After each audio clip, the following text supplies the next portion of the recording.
खुलुमबाय दिनै मोनाबिलिनि खौरांफोरा जाबाय गिबि खौराङाव थारैनो मुंदांखा देंखोगिरि रुंसारि जुबिन गार्गनि न्याय एबा जास्टिसआ माब्ला मोनगोन रायजोनि दाब दाब जिल्लानि ओनसोलाव जुबिन गार्गनि न्यायनि थाखाय एबा जास्टिसनि थाखाय सोरखारनि हेंथा सोमावसारनायखौ नुनो मोनगासिनो दं। मख'नो गोनांदि जुबिन गार्गनि थैनाया दिनैसिम 37 सान जालांबाय नाथाय जुबिन गार्गआ माब्ला थार बिजिरनायखौ मोनगोन बेयो मोनसे रायजोआवनो गेदेर सोंलु सोमजिदों। सुलुंनिफ्राय मिथिनो मोननाय बादिब्ला जुबिननि रुंसारि जानायाव लोब्बा गोनां माखासे दायनिगिरिफोरखौ हमनानै नायबिजिरदोंब्लाबो दासिमबो जुबिननि गुबै थैनायनि जाथाय आरो गुबै जाथायजों लोब्बा गोनां सुबुंफोरखौ साजा होआखै।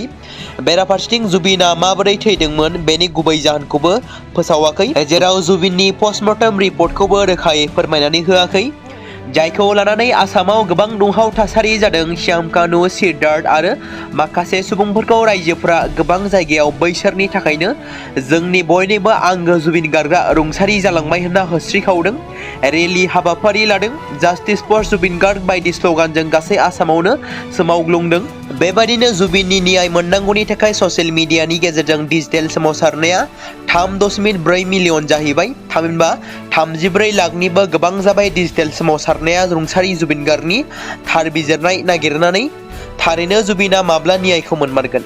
बेराफारसेथिं गोबां समफोरावनो खुंथायाव थानाय बिजेपि दोलोआ जुबिनखौ लानानै राजखान्थियारि खालामगासिनो दं होननाबो गोबां सावरायजादों। गिबि मन्त्रि डक्टर हिमन्त बिश्व शर्मानि हेंथायैबो गोबां अजद दिखांदों रायजो राजाफोरा। जुबिन गार्गनि थैनायनि गुबै जाहोन आरो दायनिगिरिफोरखौ माब्ला साजा होगोन बेखौ फैबाय थानाय समासो फोरमायसिगोन। बेराफारसेथिं रुंसारि जुबिन गार्गनि प्रडिउस खालामनाय लोगोसे डाइरेक्सन खालामनायाव 2025 मायथाइनि फैनो गोनां जुबिननि जोबथा सावथुन रय रय बिनालेआ मोनसे गोदान जारिमिन सोरजिनो थांगासिनो दं। एसामिस फिल्म इन्डास्ट्रियाव अनलाइननि गेजेरजों टिकेट बुकिं खालामनायखौ अपेन खालामनाय लोगो लोगोनो गोबां सुबुंफोरा टिकेटखौ बुकिं खालामदों। दासिम खौरां बुथुमनाय समसिम आसाम नाङै सिनेमा हलनि रिपर्ट बायदियै आसामाव गासै मोन 94 थियेटारफोराव रिलिज खालामनाय जागोन। रिपर्टआव फोरमायथिनाय बादिब्ला 1,26,000 टिकेटआ बुकिं जाबाय, जायनि बक्स अफिस कालेक्शनखौ बुंनो थाङोब्ला 3,50 लाख सिम सहैनो हादों। मिथिनो मोनबावनाय बादिब्ला जुबिननि जोबथा सावथुन रय रय बिनाले सावथुना खमैबो 1 दाननि बारा थियेटाराव श' जाबाय थागोन होनना मिथिहोदों। नैथि खौराङाव दङ पीएम किसाननि 21थि इनस्टलमेन्टनि राङा हादोरनि कौटि आबादारिफोरनि बेंक एकाउन्टआव जमा जासिगोन। बे समाव रायजोनि लाख लाख आबादारिफोरनि थाखाय मोनसे मोजां खौरां होननानै बुंनांगोन। हादोरनि कौटि आबादारिफोरनि बेंक एकाउन्टआव पीएम किसाननि 21थि इनस्टलमेन्टनि राङा हाबगोन। मख'नो गोनांदि पीएम किसाननि मुलाम्फागिरिफोरनि थाखाय फैगौ नभेम्बर दानाव पीएम किसाननि मुलाम्फागिरिफोरनि बेंक एकाउन्टआव राङा जमा जासिगोन। बे खेबाव फिन लाख लाख आबादारिफ्रा सोरखारि रांनिफ्राय मुलाम्फा मोनगोन। नाथाय जायफोर आबादारिफोरनि मुङा फारिलाइयाव दं बिथांमोनाल' सोरखारनि 2,000 रांखौ मोननो हागोन, जेराव पीएम किसाननि गासै मुलाम्फागिरिफ्रा फैगौ नभेम्बर दानाव 2,000 रांखौ मोननो हागोन।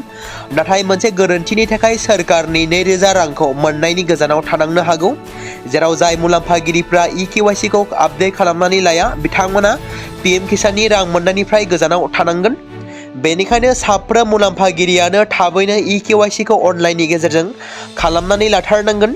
जुदि नोंथांमोननि EKYC आपडेटआ आबुं जाया अब्ला 21थि इनस्टलमेन्टनि राङाबो एकाउन्टआव हाबनाय नङा। बे समाव पीएम किसाननि 21थि इनस्टलमेन्टनि मुं फारिलाइखौ फोसावनानै होबाय। नोंथांमोना गाव गावनि मुंखौ फारिलाइयाव दंना गैया बेखौ नायनो थाखाय pmkisan.gov.in वेबसाइटनि गेजेरजों फारिलाइयाव दंना गैया बेखौ नायग्रोनो हागोन। बेनि थाखाय गिबियाव नोंथांमोना जायखिजाया ब्राउजारनि गेजेरजों वेबसाइटआव थांनानै नोंथांमोना जिल्ला, ब्लक आरो गामिखौ होनानै रिपर्टनि अप्शनाव थुनांगोन। अब्लानो नोंथांमोना गाव गावनि मुंखौ फारिलाइयाव दंना गैया बेखौ रोखायै नुनो मोनगोन। आरो जुदि फारिलाइयाव नोंथांमोना मुंखौ नुनो मोना एबा गैया मोनो अब्ला नोंथांमोना गोख्रैनो सोरखारनि फोसावनाय हेल्पलाइन नम्बर 155261 नम्बराव कल खालामनो हागोन। बे समाव नोंथांमोननि गेजेराव फोसावनो लादों मुलुगनां थाखोनि मोनसे दावहानि खौरां। फिन आरोबाव जानो थांगासिनो दङ मोनसे गिख्रंथाव दावहा। आमेरिकानि हादोरगिरि डनाल्ड ट्राम्पआ गावनि हादोरनि गोहोखौ दिन्थिनो नाजादों। बे खेबाव वेनेजुएला आरो आमेरिकानि गेजेराव दावहा जागोननि खौरां मोननाय जादों।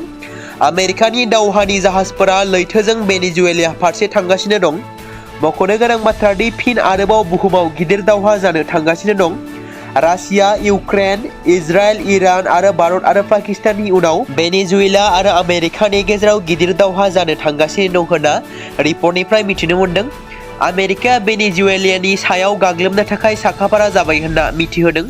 बे बाथ्राखौ मख'नो गोनांदि आमेरिकाया थांनाय सेप्तेम्बर दानावबो केरिबियानाव गिख्रंथावै गाग्लोबखांबाय।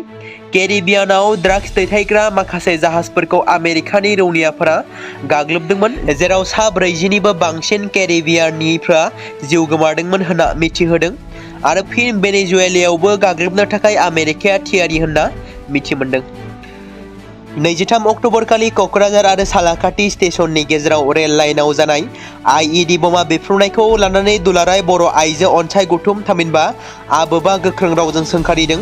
मैया फोसावनाय मोनसे बिबुंथिनि गेजेरजों आबोबनि आफादगिरि बिजलि नार्जारि आरो गाहाय नेहाथारि आलारि ब्रह्म बिथांमोना गावनि बिबुंथिखौ फोरमायथिदों। बे बिबुंथियाव मख'नाय जादोंदि उदखारि हान्जाफोरनि बेफोरबादि गिलुबालु खामानिफ्रा बर' ओनसोलाव थानाय ओनसोलाव सुबुंखान्थि आरो सुबुं माहारि आरो गोजोन खौसेथिखौ लोरबां खालामो। आबोबा दाबि खालामदोंदि सोरखारा बमा बेफ्रुनायनि दायनिगिरिफोरखौ सिनायथिनानै आयेन बादियै साजा होनांगौ होनना बिथांमोना बुङो।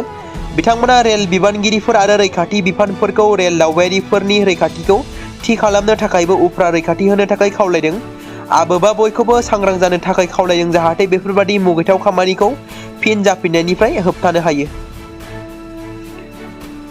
भारत आरो रासियानि फालांगियारि सोमोन्दोखौ सहायनो हायैनि थाखाय ट्राम्पआ फिन खेबसेबाव नंखाय फोसावथाय गोसारहोदों। 25 अक्ट'बराव बिथाङा दाबि खालामदोंदि भारत हादोरा आमेरिकाजों लाबोनाय होबथानायखौ नोजोर होनानै बे थिरांथाखौ बिथाङा बुंदोंदि भारतआ बावैसो सिगां गावनि थासारिखौ रोखा खालामनानै बुंनाय बादिब्ला ट्राम्पनि दाबिनि जेबो बिथा गैया। भारत हादोरा रोखा खालामना होदोंदि रावनिबो गोहोनि नारसिननायाव जेबो फालांगियारि थिरांथा लाया। भारत हादोरा जेब्लायबो गावनि माहारियारि मोजांथिखौ थामहिनबा मोजांखौ गोनांथि होयो आरो इयुनावबो मावलांबाय थागोन। मख'नो गोनां बाथ्रा दि भारत हादोरा बुंबावदि जेब्लासिम इउएननि नेमखान्थि बादि होबथाजाया अब्लासिम रावबो हादोरा गुबुन सासेखौ मोनसे थि फानग्रानिफ्राय थाव बायनायनिफ्राय होबथानो हाया। मख'नो गोनांदि आमेरिकाया भारत आरो रुसजों सोमोन्दो थानायखौ गोबां समावनो हेंथा होबोबाय थादों, जेराव भारत हादोरा रासियानिफ्राय फालांगियारि बिथिङाव सोमोन्दोखौ गैया खालामनांगौ होननानै बिथाङा बुंबोबाय थादों। बे समाव मोनसे गोनां फोसावथाय बर' सावथुन नायनानै मोजां मोनग्रा गासै बर' रायजो राजाफोरनि गेजेराव लानानै फैदों मोनसे बर'नि OTT प्लेटफर्म गोनां, जाय प्लेटफर्मनि गेजेरजों नोंथांमोना बर'नि गोदान गोजाम सावथुनफोरखौ नुनो मोनगोन। थांनाय माखासे बोसोर सिगां बर'नि गेजेराव लानानै फैनाय निउबो एप बायदिनो फिन आरोबाव लानानै फैदों बर' रायजो राजाफोरनि थाखाय। बे बाथ्राखौ मख'नाया गोनांदि 2025 मायथाइनि जानुवारि दानाव ओंखारनाय आंगो स्ट्रिम मुंनि मोनसे OTT प्लेटफर्म गोनां निउबो एपनि गेजेरजों नोंथांमोना गोबांथार बर'नि सावथुनफोर जेरै ट्रेजेडि, रमान्टिक, एक्शन आरो कमेडिजों बुंफबनाय सावथुनफोरखौ नुनो मोनगोन।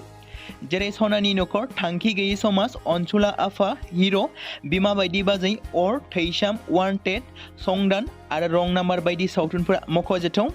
बेफोर सावथुनफोरखौ नायनो थाखाय नोंथांमोना गिबियावनो आंगो स्ट्रिम एपखौ गाव गावनि मबाइलाव थानाय प्ले स्ट'रनिफ्राय डाउनल'ड खालामनानै लोगोसे इनस्टल खालामनानै गावनि मबाइल नाम्बारजों लगइन खालामनानै लाग्रोनांगोन।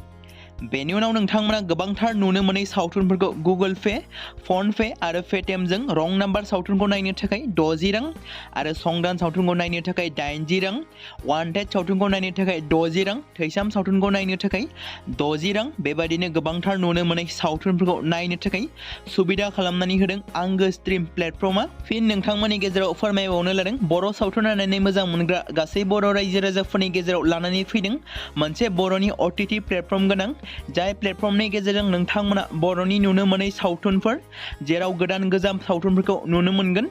बे बाथ्राखौ मख'नाया गोनांदि 2025 मायथाइनि जानुवारि दानाव दिहुनजानाय आंगो स्ट्रिम मुंनि मोनसे OTT प्लेटफर्म गोनां एपनि गेजेरजों नोंथांमोना गोबांथार बर'नि ट्रेजेडि, रमान्टिक, एक्शन आरो कमेडिजों बुंफबनाय सावथुनफोरखौ नुनो मोनगोन।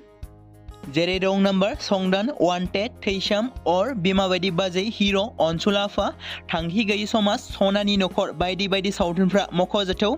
बेफोर सावथुनफोरखौ नायनो थाखाय नोंथांमोना गिबियावनो आंगो स्ट्रिम एपखौ गाव गावनि मबाइलाव थाखानाय प्ले स्ट'रनिफ्राय इनस्टल खालामनानै गावनि मबाइल नाम्बारजों लगइन खालामखांनायनि उनाव नोंथांमोना गोबांथार नुनो मोनै सावथुनफोरखौ गुगोल पे, फन पे आरो पेटिएमजों रं नाम्बार सावथुनखौ नायनो थाखाय 60 रां, संदान सावथुनखौ नायनो थाखाय 80 रां, वान्टेड सावथुन सावथुनखौ नायनो थाखाय 60 रां, थैसाम सावथुनखौ नायनो थाखाय 60 रां, बेफोरबायदिनो अर सावथुनखौ नायनो थाखाय 60 रां पे खालामनांगोन। बेबायदिनो गोबांथार नुनो मोननाय बर' सावथुनफोरखौ नायनो थाखाय सुबिदा खालामनानै होदों आंगो स्ट्रिम प्लेटफर्मआ।